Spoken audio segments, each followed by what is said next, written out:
The first pro with this 2024 Toyota Land Cruiser is going to be just how smooth it is to drive. This vehicle, it's really living up to its nameplate. It is cruising on the land effortlessly. We have a comfortable but communicative ride quality here with the 18-inch wheels. Sure, some of the smaller impacts, they can get translated into the cabin, but once again, it doesn't annoy or bother me in any way. That's just the vehicle communicating with you what kind of road surfaces you are traveling over. So that's fine by me. Most people, they're going to be blown away by just how soft this SUV rides. The steering is also really effortless. You can whip the Land Cruiser around with just your fingertips. It is so easy to maneuver, and its seating position is great. You have a nice commanding view over the road. You can easily see around the A-pillars and the side mirrors, and seeing at the back, that's also not an issue. This SUV is also surprisingly refined. We don't have a whole lot of tire noise here.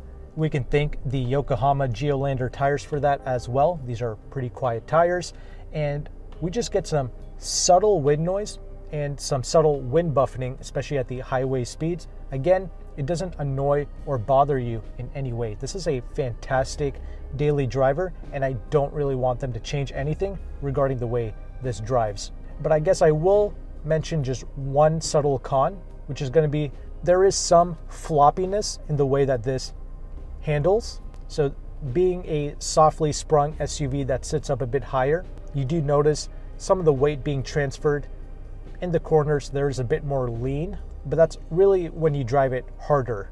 You are not rewarded for doing that in this SUV. In fact, there is no satisfaction in driving the Land Cruiser hard. And again, some of that floppiness, it contributes to some of the character that this SUV has out on the road. And that's what I'm saying. Toyota has nailed the perfect balance between communication, smoothness, refinement, and character all at the same time. I'm sure Toyota could stiffen up this SUV a bit more without compromising the ride quality, but if they did that, I don't think I would appreciate driving this SUV as much as I do right now. That's what I'm saying. I don't want them to mess up what they have here with the current Land Cruiser. This is perfect the way that it is, in my opinion. Now, another pro I have to mention is the drivetrain. So I really like the iForce Max hybrid here. We have effortless thrust around town. Even out on the highway, if you need to pass someone, you can do so effortlessly with the new Land Cruiser. I think Toyota has done a good job of adding some sound deadening materials under the hood, so you don't have that nasty, coarse, four-cylinder engine noise coming through the cabin. I like how they have isolated out the engine, so nice job there. Now, regarding the interior space, there is one con to mention that some people may not like, and that's the fact this entire interior is primarily hard touch plastics. Even the areas where you rest your arms, it's this hard touch plastic, as well as the sides of this center console. We do have some soft touch materials being used on the dash here, and I wish they would have used more of this throughout the cabin. But I'll be honest though, the hard touch plastics, they don't really bother me. When I rest my elbows on either one of these armrests here on the door sill, it doesn't bother my elbows.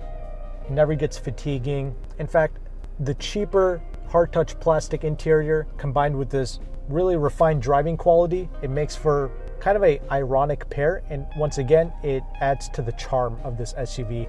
The crudeness actually adds to the overall experience with the Land Cruiser, and that's another reason why I like the cloth seats with the 1958 model like we have here. They are comfortable, they're surprisingly easy to clean and wipe down, but they could use a bit more lumbar support, but overall, not bad. It's supportive. And another pro is going to be just how ergonomic this interior space is. First of all, I am 5'11". I have no real issues getting in and out of this SUV. I also had shorter people in here that were 5'2" and 5'3". They also didn't have an issue getting in and out. So you don't even need side steps with this Land Cruiser. But I like the layout of this cabin once you're inside. We have the separate HVAC controls here. That's always great to see.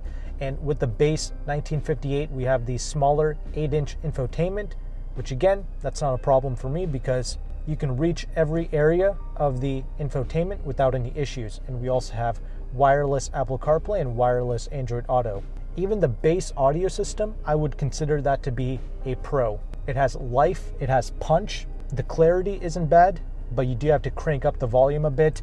I would say the only things that this audio system can improve upon is the lower end tones. It can be a bit clearer, and there could be slightly better instrument separation as well, but overall, for a base Toyota audio system, this is brilliant. I would say a con with this interior is it feels a bit more narrow, so it's not a big deal for me, but if you're a taller or larger individual and you like to, for whatever reason, spread your legs out in the driver's seat, then your legs, they're really going to come in contact with the center console and this door here, so that can get a bit annoying depending on your driving position. I would say the rear seating space, it's not really a pro or a con. I can easily sit behind myself, and I have plenty of headroom in the front and in the rear, but if you're really tall, then your legroom in the back, it's going to be a bit constricted, I guess, but not a big deal. And you do have your separate climate control in the rear as well. The trunk space, that's a pro. It's very massive, but a subtle con with the trunk is going to be you have to lift up your items a bit higher because they've implemented like a subtle bump or a step. So you have to put your items over that. So that's just one thing to keep in mind. Overall though, I would consider this new Land Cruiser to be one of the best new Toyota vehicles available for sale right now. And since you made it to the end of this video, here's how you can save between $3,000 to $5,000 off the MSRP of these 2024 Toyota Land Cruisers. You can reach out to a broker named Jim. Jim is one of the largest Toyota brokers in the United States, and he has partner dealerships in Pennsylvania and in California. He also has nationwide shipping, but shipping is something you have to pay extra for. I've used Jim's service twice now, never had an issue having a vehicle shipped, and depending on if the vehicle has landed at the dealership, that's going to affect your discount. So if the vehicle is on the dealer lot, you can save between $4,000 to $5,000 off the MSRP, again, depending on the trim levels. But if you're going to order a new Land Cruiser, or if you want one that's incoming to the dealership, then your discount is going to be closer to $3,000 off the MSRP. And Jim also charges a broker fee to access these deals. But if you text him and you mention my channel, Main Motor Group, he will take $50 off of his broker fee. So I really appreciate him doing that for my audience. And again, he just has a phone number that you text. And if you do plan on reaching out to him, make sure to include your zip code, the make and model that you are interested in, along with roughly what colors you want. And be sure to include your approximate credit score as well to make the process go by faster. So I will have Jim's information down below in the description box. And he also has a page on the Leasehackr forum. That's also where he has his customer reviews as well, so you can check that out. But hopefully you appreciated this knowledge, this information, and these resources. If you did, make sure to like and subscribe. Thank you again for watching. Take care and goodbye.